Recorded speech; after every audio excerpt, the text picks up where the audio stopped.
Today, we're excited to bring everyone back after a pause because we wanted to prepare for end-to-end review. And today, I will be taking on the role of facilitator because Lynette, our project manager, is off. So I'll start with our regular slide, welcoming everyone, and a reminder that please, I do try to keep you all on mute as you enter, but please keep yourselves on mute as we're going through a presentation period, and please use the chat feature for any questions or comments until we open it up for discussion. As a reminder, we post all our meetings, we record these meetings, and we publish them on our Confluence page. We also encourage everyone to, oops, we're hearing that again. Let me try again. And as a reminder, please keep yourselves on mute. Here are links to our slides. Again, everything's available on our wiki, and we encourage you, if you have not already, please do sign up for the initiative. All right, so our agenda for today, lots to cover. So again, welcome everyone. I'm Evelyn. So I'll go through a few announcements before handing it over to Linda, who will talk through on where we are with data element submissions, and then hand it over to Sarah to walk through our process for end-to-end review. Then we will hand over to Lisa Nelson from our team, who's going to kick off today's our FHIR implementation guide development phase. So please stay tuned for that, and that will be the last part of our portion, and then I will conclude for the day. All right, so for those that have been following us since we kicked off initially in May, I want to again thank everyone who did take the time to review our final use case package and submit comments. The final use case package with all comments and dispositions addressed is now available on our wiki site here. We received a total of 61 votes. We wanted to have as many as a quorum around our committed members. So as a reminder, our process has been that although we have over 700 participants or have individuals that have participated in a Gravity project meeting, we do have close to 500 that have formally signed up either as a committed member or other interested party. So we target our committed members for consensus voting. So we received a total of 36 yes votes, 18 yes with comments, and 7 with abstain. I did quickly just wanted to show which types of organizations submitted comments. For us, was also really important to have across or multidisciplinary across the ecosystem, individuals submit comments. So this is not just geared, the use case was not just developed by a certain organization type. There was a variety. So just wanted to make that information available to you all. And just a reminder, please, as you join the calls, please keep yourselves on mute. I'm trying to unmute you as I go through the slides. Next one, I want to bring to your attention, we've already posted this on our Confluence page, but on September 25th, if you haven't seen this already, the National Academy of Medicine released this large publication, Integrating Social Care into the Delivery of, moving upstream, I'm not looking at this, seeing the slides here right now, sorry, and the link is provided here. So this report examines the potential for integrating services addressing social needs and the social determinants of health into the delivery of healthcare. I want to acknowledge our very own project lead team member, Dr. Laura Gottlieb, did sit on the panel that helped create this report. Of interest to our participants in the Gravity project is one of the recommendations. There were 5 recommendations, and one of them was to develop a digital infrastructure that is interoperable between healthcare and social care organizations. So lots covered under that particular area, but I do also want to acknowledge that the Siren work and this project, the Gravity project, were referenced, page 94, and in the discussion on how this work will help build the capacity to address this recommendation.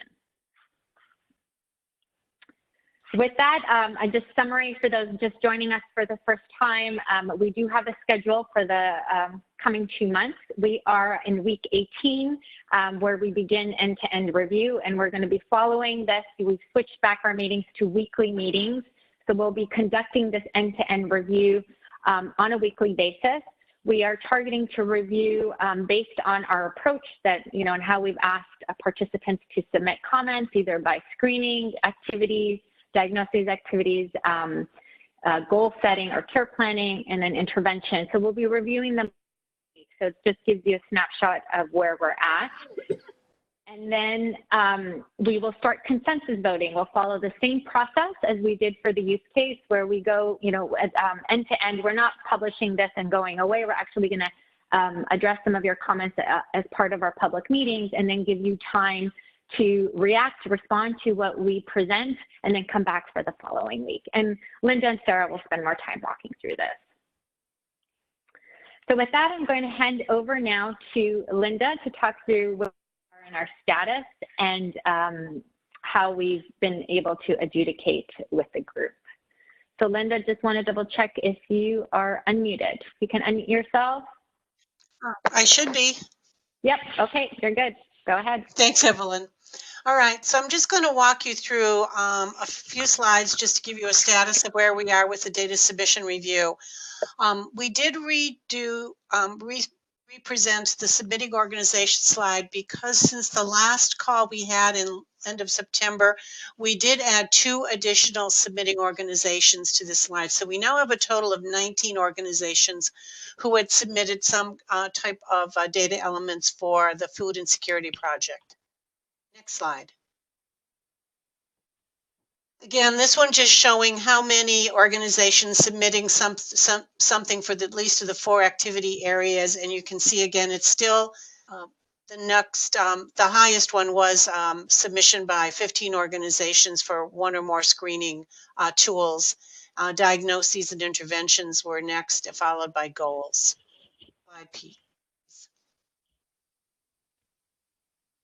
Now shows the current status on adjudication.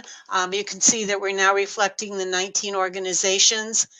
We've reviewed 17 of those organizations all the way through the adjudication process. And we've returned a total of 12 completed submissions. You can see in red that there are still a couple of areas where the reason we haven't completed all of the submissions is that we still have some outstanding questions that we need to get clarification from the submitters. As soon as we get those completed, we should have a completed slide here showing all 19 of submissions reviewed and returned to the submitters. Slide, please. This is just a recap. We've shown this slide previously, but just again for those, when you get in a submitted file back after adjudication, these will be the kinds of dispositions that you will see on that slide. So this is just a reminder of what they are and what they mean in terms of the final adjudication disposition. Now I can turn it over to Sarah now, and she's going to walk us through the first of our end-to-end review, starting with our screening submissions. Sarah? Hi, can you all hear me? Yeah. Like, okay, so I'm going to spend the next chunk of time just kind of doing an introduction to the process for reviewing the intervention site of our data set. We wanted to just divide it up into as discrete, tangible elements as possible. It seemed important to start with a discussion on the methodology that we used in order to gather and disseminate this data set. So I'm going to spend a little bit of time on that. So just as to remind everybody, screeners and questions were only included in the data set if the answer created a clear match with the concept of food insecurity and could serve as a primary assessment of the concern. So the answer after asking the questions or completing the whole panel had to be either food insecurity yes or food insecurity no. This was done for 2 reasons. One, to stay within scope. We have a clear directive here, and there's so many things we've already had to do to stay on target. We really wanted to make sure that we were aligned with our scope. And number 2 is because we need these interventions to allow an answer to speak to our eventual value set. So again, just to remind folks, concepts that were covered in submissions but not included, although very important, were concepts such as food deserts, nutrition knowledge, food preparation resources, and malnutrition. So again, there were screeners submitted that reviewed these concepts, and we did not include them because if you can't come up with an answer, either food insecurity yes or food insecurity no, it was not included in the data set. Next slide. The presentation of the data is coming on the next slides, and we spent a long time thinking about how to make it again intelligible for the end-to-end review. The full master list is expanded to correspond with how you submit LOINC submission requirements, and that includes a line for every single answer to every single question. It makes for a very large data set that's really hard to review for the content. So we crafted a condensed version for this end-to-end review. And this is to allow for easier grasp of the proposed terms. We wanted to also offer details on validation and references when this was available. We wanted to clarify for the reviewer when questions presented were part of comprehensive panels. Question from Michelle Proser. Do you want me to answer that now? Sure.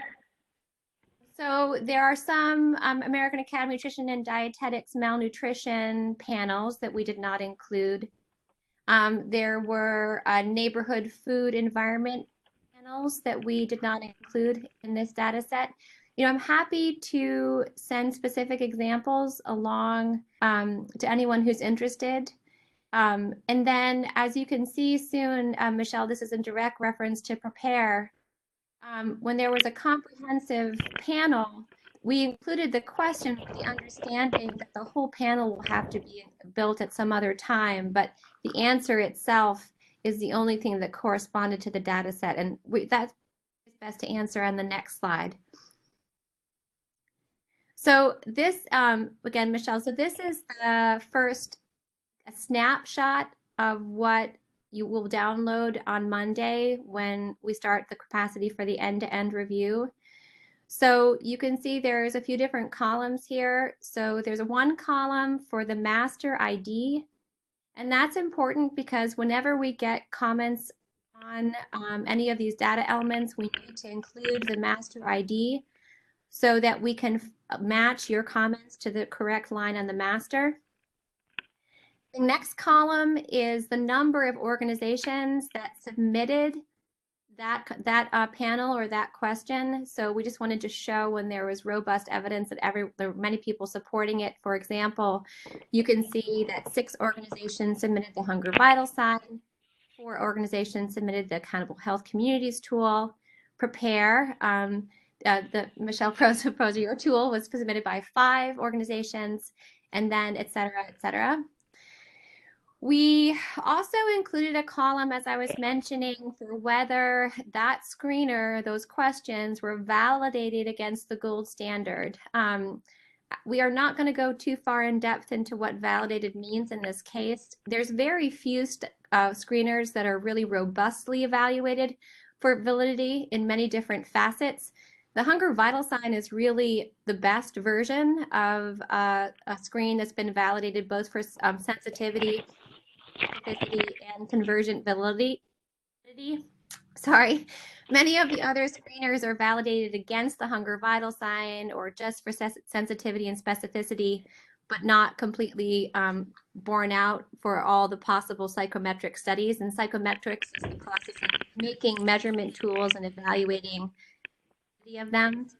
So there's an X whenever a tool has been validated against the USDA gold standard, or it is the USDA gold standard.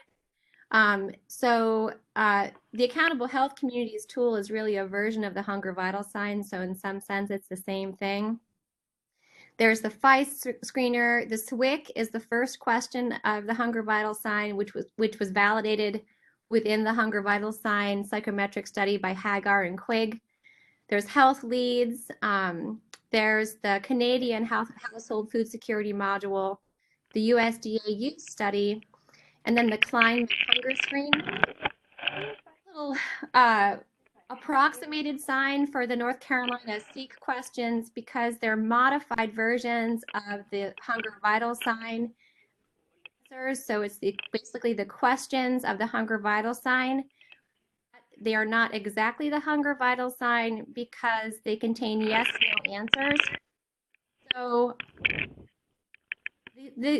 basically they have been evaluated for validity, but the evidence is actually quite poor for them. There's about a 25% drop in their sensitivity in a recent study. So they have been attempted to be validated, but they're not as sensitive as the hunger vital sign. So it gets an attempt, but not quite there mark for me. The reference documents for these are all further on the full data set that you'll be able to download on Monday. Then you can see in the column, it says comp question mark again for space. I couldn't even put comprehensive because there wasn't enough space. So this star indicates when the question was pulled out of a comprehensive panel, that really when it comes time to building the tool will have to be either considered in full or built in full. And you can see the examples for this are, again, the Accountable Health Communities model tool, the Medicare Total Health Assessment, iHelp, and then, oops, I forgot to put a star for Prepare. There should be a star for Prepare there. Prepare is the only panel besides the hunger vital sign, which is completely built out in LOINC at this time. And that is the last column there. I know this is a very busy slide, but again, this is our attempt to both represent the questions or panels, right, that we're considering here, the master ID reference so that you can match whatever comment you have to that master ID, to give you information about how much support there is for this questionnaire by the community, to give you some basic information regarding the psychometrics or process of evaluation of capacity for measurement of each of those submissions, and to tell you when we had to pull a question out for the purposes of the eventual logic of the value set, but that question is part of a different comprehensive tool that includes many more social needs and other concepts. Next slide, please. So this is an even busier slide, but we wanted to give you a snapshot of what the second tab of that summary sheet looks like for your end-to-end review. This is again simplified because the master list creates a line item for every single question. So in order to give you an opportunity to review each question, we've stripped out each answer. And so you just have, again, the number of submitting organizations, corresponding screening tool, corresponding LOINC panel code, corresponding LOINC panel name when it's appropriate. The question is in that 1, 2, 3, 4, 5th column, all spelled out so you can review it. And then when appropriate, again, for only those two, the hunger vital sign and Prepare, we've included the LOINC question code. It was just too busy to include the whole data set, so we're hoping the answers, needing to include every single answer was just unnecessary. And if you can always provide data through an email if needed, and you do have the master list to review as it was submitted on the Fridays if you need to reference. Next slide, please. Now we're going to go into how to submit your end-to-end review comments. So the food insecurity screening summary list, that's what we're calling this as opposed to the master, is going to be posted on the 11th on the Confluence page. We're hoping that as many users as possible and members as possible email comments regarding data elements to Gravity. For any data element currently on the list, so if it's on the list as it stands, please include a data element ID number, that first column. Reason you do not feel this element is appropriate for food insecurity. So essentially what we're hoping to do is to see if you feel like if there are questions the community feel like not a match, there on the list as it stands, or you feel like there's questions that should be on there are not on there yet. So, so we want you to email us questions when there's something that's on there that you do not feel is appropriate, or when it's not on there and you feel like it should be. Comments regarding screening submissions are due October 24th, 2019. We have a question. Can you embed hyperlinks to the relevant screening tool on the preceding slide? And will you include available SCT and ICD answer codes or not? Does someone want to Jenny, can you unmute yours? It's Jenny. I'm assuming Jenny Harvell. Let me unmute her. Jenny? SNOMED CT, hi. Okay. So Jenny, do you want to try to reframe your question so I can try to be helpful?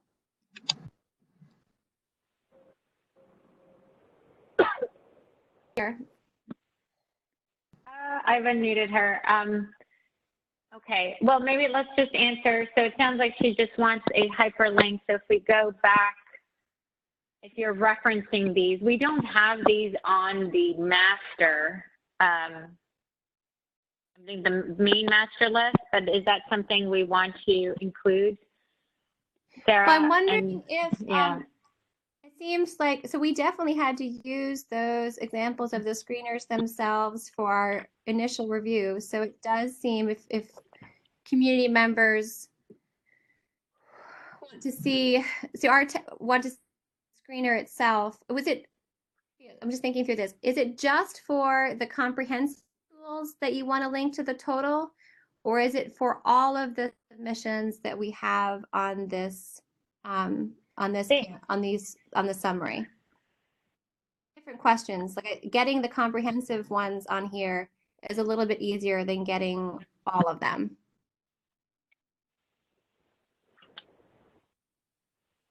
Jenny, do you want to respond? So just rephrasing, so here are the relevant screening tools listed on this page, and this is what you'll see when you download the summary list, and then you'll have the star will indicate which ones are comprehensive. So as Sarah's indicating, the ones with the stars you can easily link to, the other ones may not easily link to, correct, Sarah? Well, I'm just saying it'd be a little bit of work, and it would certainly delay, our publication of the summary. I mean, maybe we can build a place on the Confluence for that, for me to put all the original screeners. Yeah, so let's do this. I'll take an action item for the team. We'll, on the landing page, we'll have all these screeners, and we'll just have links to them or information. We'll have hyperlinks. So we'll do that. So it wouldn't be on the master list. It'll be on the main landing page. Way I can work on this over the weekend without delaying publication. So thank you. That seems like a really good idea. I will make that my weekend homework, but this way it won't delay dissemination of the summary. Okay, thank you. So let's go through, we've got a couple more questions. So Doug was asking about a committee member. So Doug, I'll just ask you if you can send us an email and we will get you set up as a committed member at gravityproject@emiadvisors.net. And then I will move on to the next question. It's from Sarah, who's from Loink. Loink does not require a new line for each answer option. The answers can be concatenating in a single field on our submission spreadsheet, just an FYI. And that's wonderful. So thank you. Thank you, Sarah. All right, any other questions? Did I miss anything? Recap. So the summary is going to be posted, downloaded, and we want to hear things that you feel like should not be on there, but include that ID number, and things that you feel like are missing. Please let us know.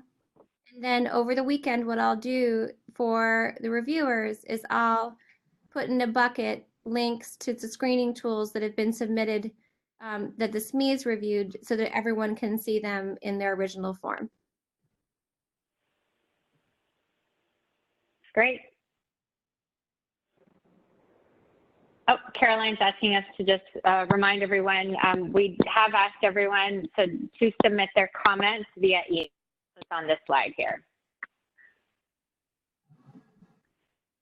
Gravity Project at EMI Advisors, and we will triage all your comments and send them. This is Evelyn. The project team will triage it to send it to and present it back to our subject matter experts. All right, well, if there aren't any other questions, then I'm going to hand over to Lisa to kick off our section on introducing the FHIR Implementation Guide development work.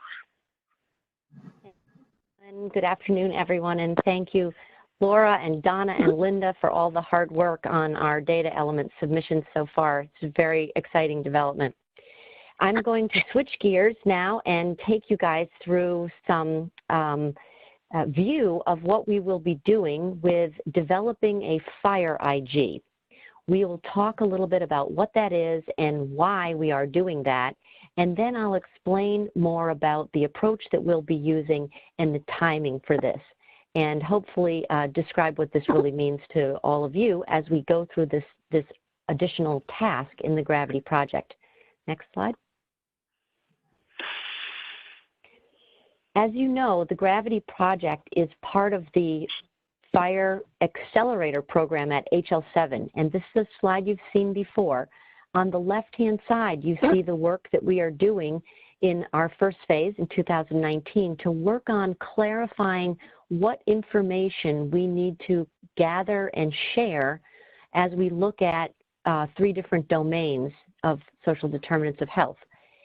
And on the right-hand side, this slide shows how that work that we're doing, what you just were discussing, will feed into standards development processes at HL7 that are helping us to work with other FHIR Accelerator programs to show how to use this new standard at HL7 called FHIR in order to develop the kind of guidance that we need to accelerate implementers' use of standard data exchange.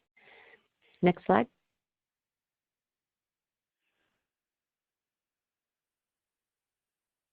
What is FHIR? Many people have heard of FHIR already, but mostly it starts with, what does the acronym mean? FHIR. That stands for Fast Healthcare Interoperability Resources, but it's pronounced FHIR. And this is, as I said, the newest HL7 standard, following behind their V2 messages and then clinical document architecture. This is a base level standard that's a very broad set of resources and capabilities that helps make interoperability faster. And FHIR is based on more modern RESTful technology, like the technology that's used to create the internet. And it allows data sharing through these standard application interfaces, or APIs, that you've probably heard about in regulation and is a very common way of helping applications to share information now.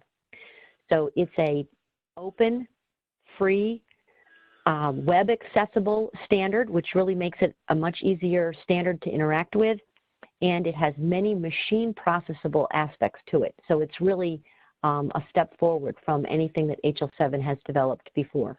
Next slide. FHIR has been receiving a great deal of uptake and use in many different areas. And a FHIR implementation guide is basically a recipe, a very detailed specification that provides many people with guidance about how to use FHIR to address specific use cases.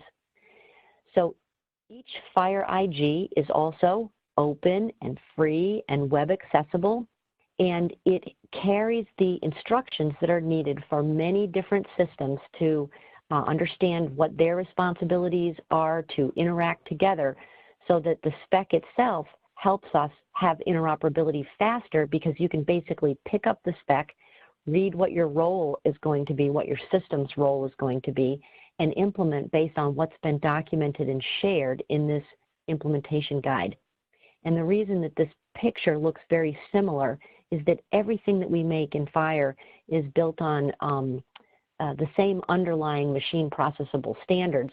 So when you read one IG or another IG, they are a very comparable spec, almost like a website where you would know what to expect under each of the menu tabs. Very similar whether you're looking at the base specification or an implementation guide. It's a spec that you can get used to using pretty easily. Next slide. Let's talk about why we're doing this. Why is Gravity Project building a FHIR IG? As you know, this is what our core mission is all about. We came together as a community to build consensus around how do we code discreetly and share it in a standard way. Evelyn, can you help with the muting? Thank you. How can we share data in a discrete standard way so that we can exchange this information between systems in a consistent and known way of representing it? So the FHIR IG is really about fulfilling our mission of doing this in a consensus-oriented way, building out data elements that will give us more standard data for exchange, and accelerating the use of FHIR to make this easier for all implementers. Next slide. How will we do this? As you know, this is our basic roadmap that we're using to manage our way through the tasks in the Gravity project. While we have been focusing on developing use cases and looking at the conceptual information that we need to share in our different activities of care, first for food insecurity, later moving into some other domains, we are going to now simultaneously, at the bottom of the roadmap, task 5 in that light green bar, we are going to start to develop this guidance that's technical and that provides a spec that we can share with each other. It's not a quick task. You see the right side of that arrow flows right off the end of the page. That's because we're getting started and we anticipate that it will take us quite some time to be able to work through this as a consensus building community. Next slide. What this means is that while we have a core group of technical developers who are taking the information that's being developed by the group, for example, the use cases, the data elements, all of the information that you guys are working on is feeding into a technical group who knows how to write FHIR IGs. And as we work through specifying those technical artifacts, we will be reviewing them with the community and iteratively developing more and more content as we go. That's what the top light green block shows, an iterative process of developing this guidance over time and working together as a community to do that. The middle bar of this roadmap shows how we will be experientially testing what we are inventing as we go. So in February of 2020, and I will kind of news alert, I know there was some idea that we might be able to do a Connect-a-thon earlier, perhaps at the tail end of 2019, but that will not be happening. Our first Connect-a-thon activity will likely happen the week of February 17th. Sort of mark your calendars around the third or fourth week of February. But is when we will come together and attempt to test out with real systems, sharing data based on the specs that we've written so far. This will likely focus on our use case number 1 and use case number 3. I'll remind you what those mean. Sorry to just use the numbers right now, but it's so much quicker. We will test again in San Antonio in the middle of May, and then we will have enough specification documented. We'll be able to give a try at testing around all 3 use cases, and we will each time improve the specification, write down more material, include more examples, make it easier for the next group of testers to help us improve the guidance improve the recipe, and by the time we get to the Connect-a-thon in Baltimore in September, we should have an IG that's a very successful experience for everyone to test on, and we will have already sent that work off to be balloted in the larger HL7 community to be commented on, both from a business perspective and from a technical perspective. So what you see in the bottom part of the picture, that gray band of the roadmap, is our balloting work that we'll be doing through our larger HL7 community. We may do what's called a 4-comment ballot in May, and this would be a reach out to have the community comment on a process that we are going to be inventing for how we can use placeholder codes to represent the data elements that you guys are, is what we need to be able to code, because it's the information that is relevant to what we're sharing. And that process is a new process. It allows us to buy some time, some testing time, to prove out the coded concepts that are needed so that we can work more effectively with our SDOH partners who manage and operate these code systems, so that if we need to define new codes, modify the definitions, or ask for revisions in perhaps existing concepts that needed to be coded slightly different, anything that our work is proving out through our data element tasks, we will be working with those SDOs, and testing on placeholder codes allow us to be able to come back with confidence and say, these really are the changes or the new codes that are needed, or the codes that we propose to not be used for these purposes. We can give that information to them, not as hypothetical just from thinking about it, but really by proving out that it fits and it suits the purposes for what we are trying to do in Gravity. So the 4-comment ballot would kind of be focused on that new method that we're going to use.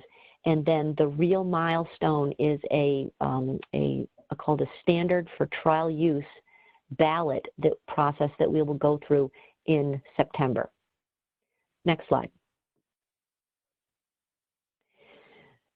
The 3 use cases. This is familiar work. This is what you guys did over the first 6 or 8 weeks working together as a community.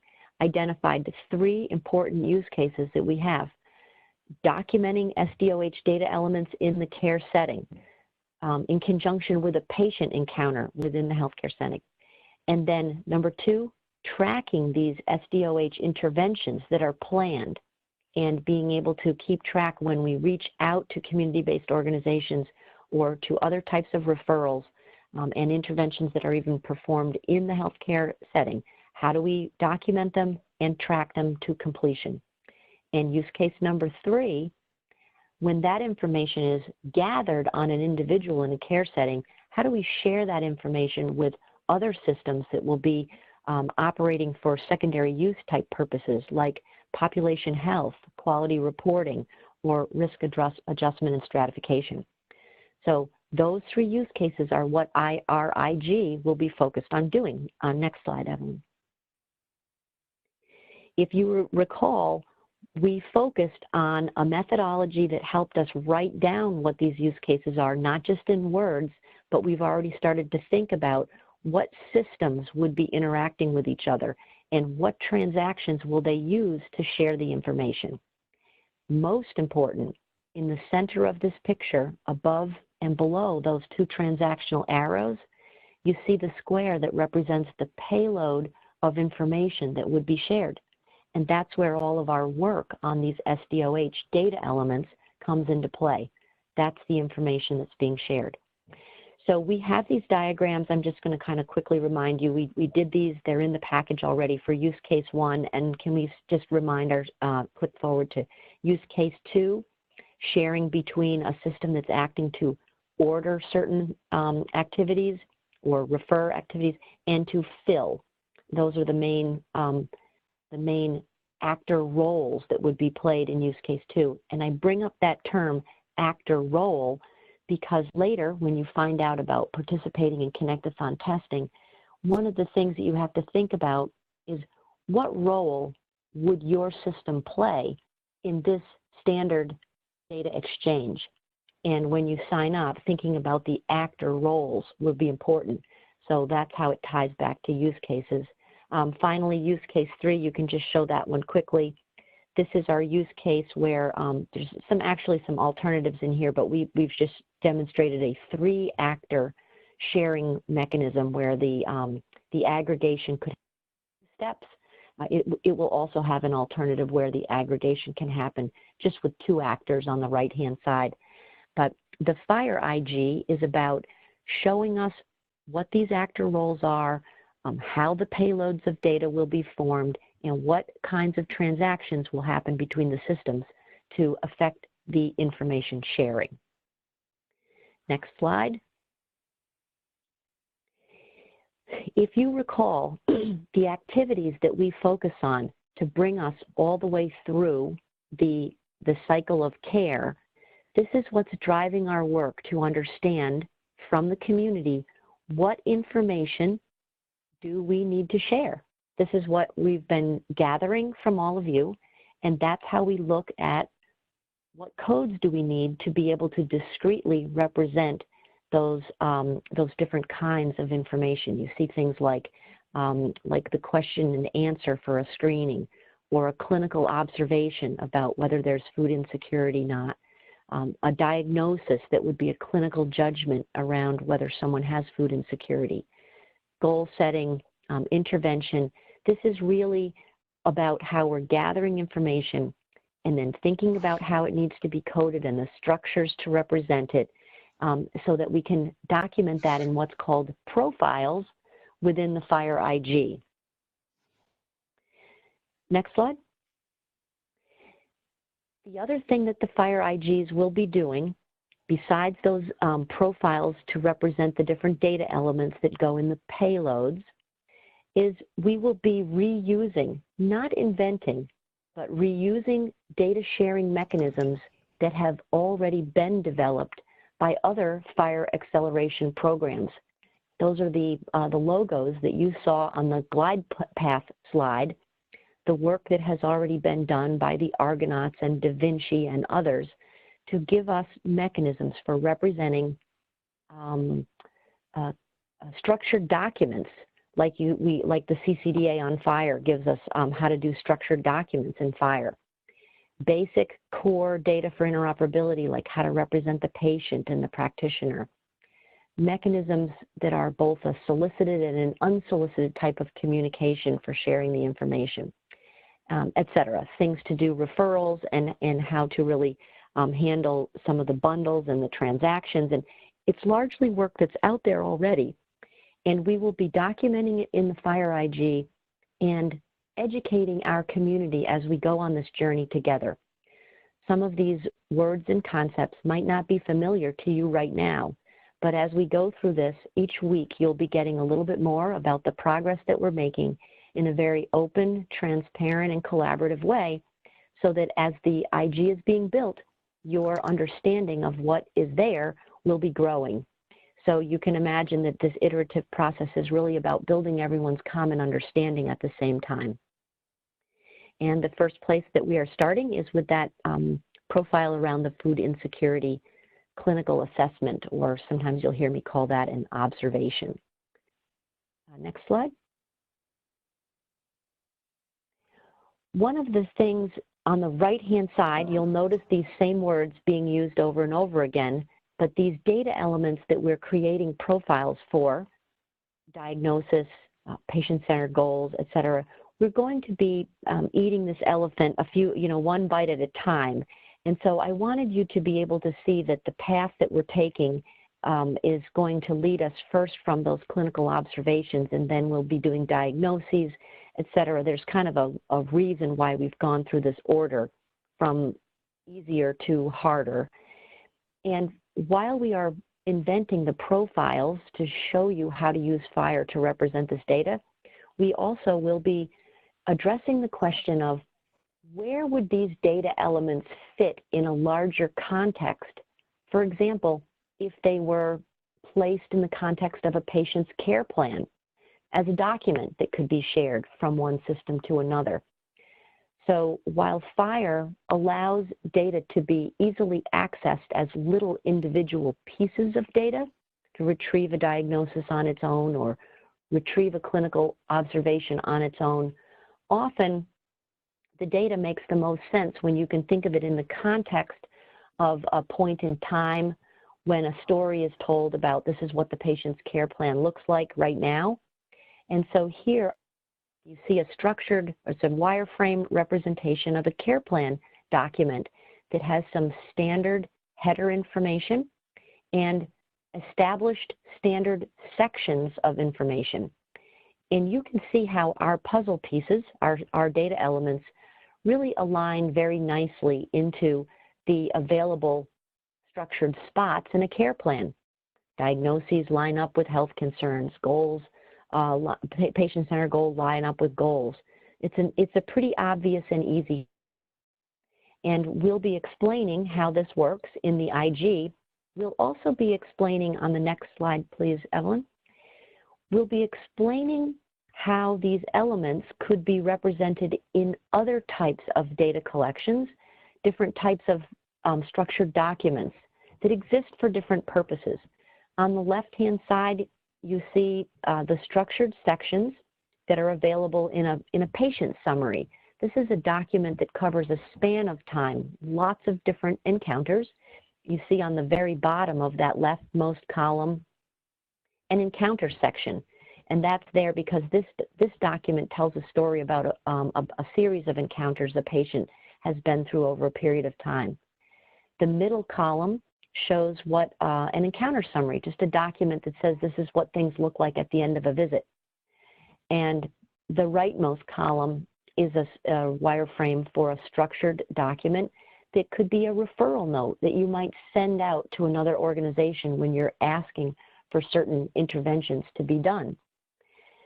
The point of the picture is to show you that there are many standardized sections already described for us and set for us, and our part of the puzzle will be in the IG to explain where certain data might be found or represented inside these kinds of standard exchange documents. We don't have all the answers today. You can see that diagnoses might fit in a problem section or a health concern section. Screening information, will it fit in the nutrition section or will we put it in social history?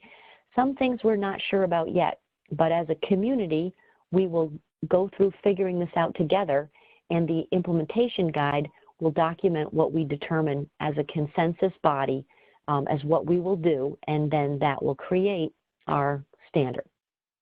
Next slide.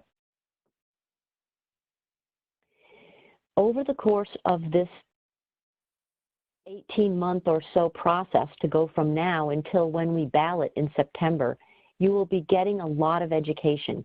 You might feel like right now a UML sequence diagram doesn't make a lot of sense to you. Maybe you recognize the actors at the top from the work we did on use cases, but the notation of the transactions that happen between them and the steps, processing steps that each actor would take, these might feel foreign right now, but as we go through documenting this kind of orchestration, almost like reading music, if you look at a score, you might think, oh, what does it mean? But then once you know how to read music, you understand. And this is kind of like reading music for our use cases. And so we will be doing education each week, and we're even looking at doing some breakout sessions for people who have a little bit less familiarity and they want to have some additional assistance so that we can do sessions at multiple different levels from more technical to less technical so that folks can come up to speed with how to read the FHIR implementation guide. I think the next slide, Evelyn, real quick, is just an example of some of the lingo where you might see, you know, there's a sequence, a sort of a syntax to these UML diagrams, and the looping of use case 1 is showing how multiple people's SDOH information is gathered together before we do use case 3, sharing of information out to an aggregator app that's responsible for pulling that together. I see some comments in the chat, and I will handle them in 1 second. I just have one slide to finish up here. If you could take me to that antitrust slide. I wanted to mention that while we do all of our FHIR IG development through HL7, HL7 is an ANSI accredited standard development organization, and all of the work that we do together is based on principles of openness and voluntariness and due process and non-discrimination. And it is not in any way to reach agreements between individuals or organizations that could in any way be interpreted as anti-competitive behavior.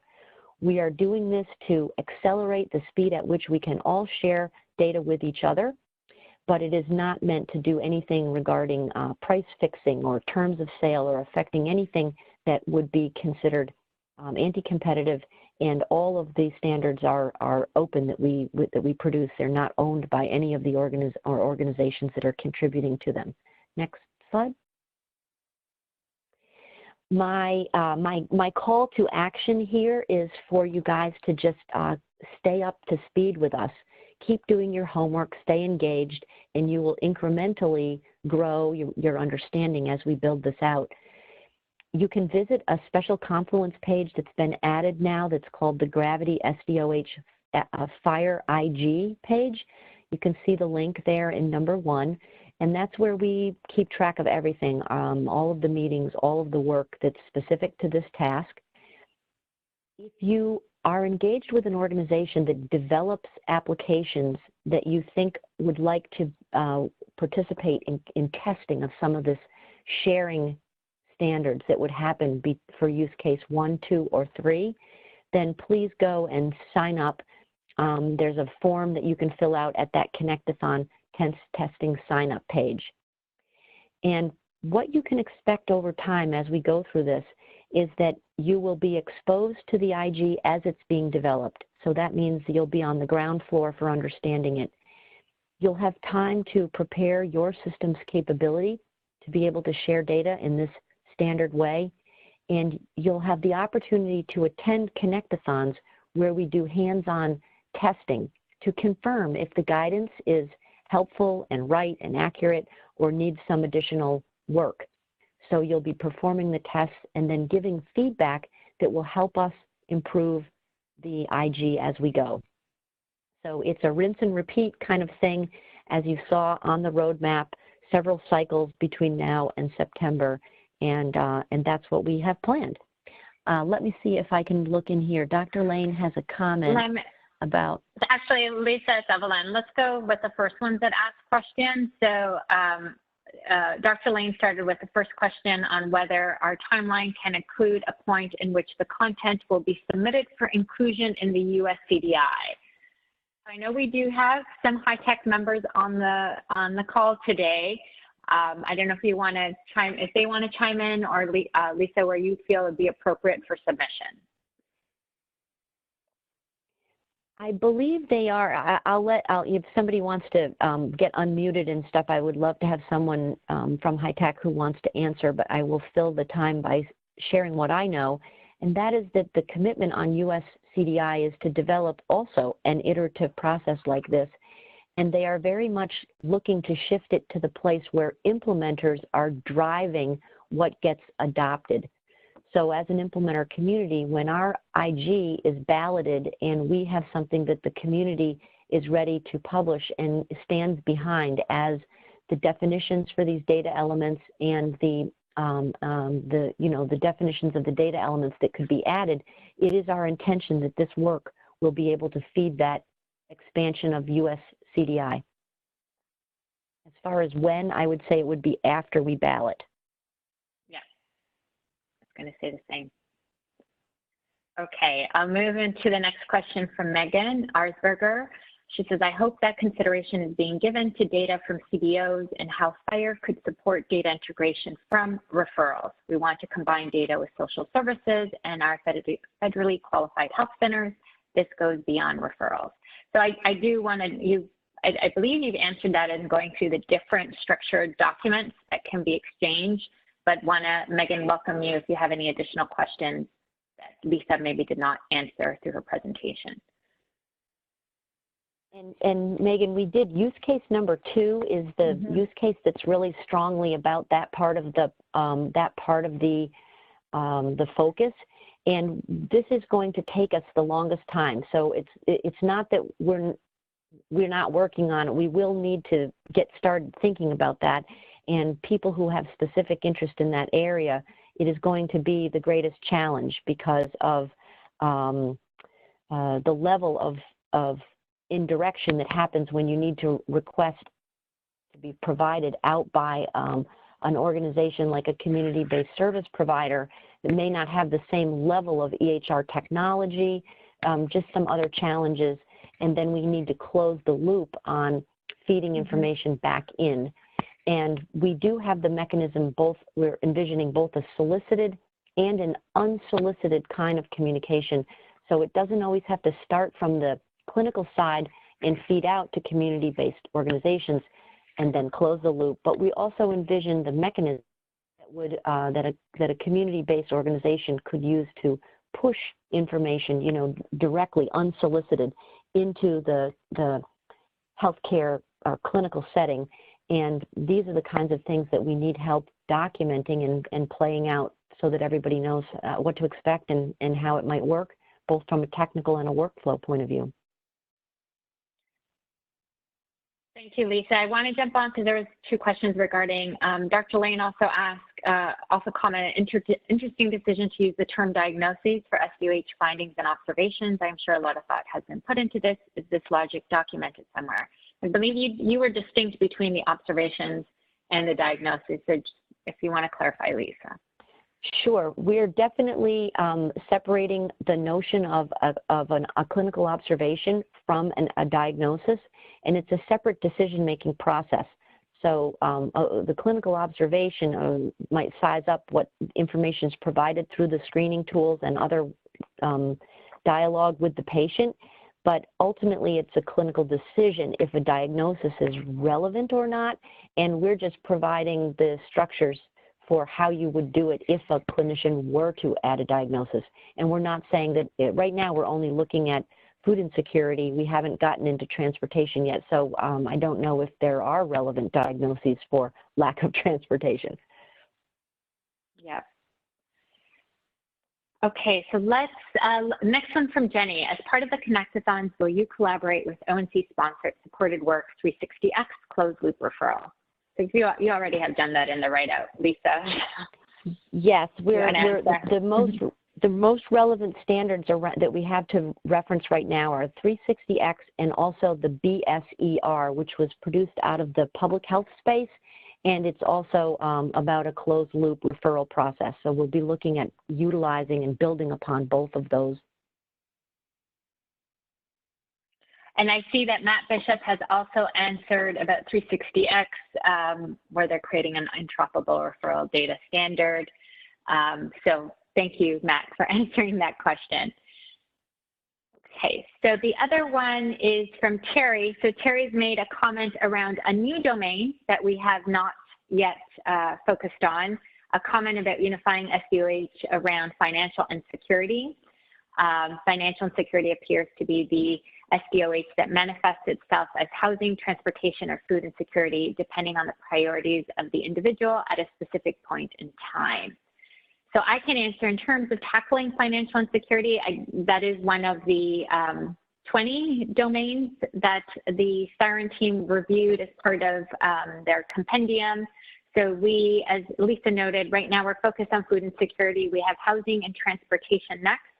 But there is an opportunity as more participants are interested, as say sponsors for this work, if they feel food insecurity should be tackled, you know, that's something we can put on our timeline. So do want to acknowledge what Lisa is showing us is that we want to create a sustainable process for identifying, validating, testing data concepts, data elements around social determinants of health. Anything else before I jump? I guess the last one here in the interest of time, Megan is saying if we're interested in helping test some of the CBO data integration, is there a way to get involved? And that is actually chiming into, this is the slide. So what I'm showing on the slide is what Lisa just if you are interested, sign up, and that way that Lisa can follow up with you.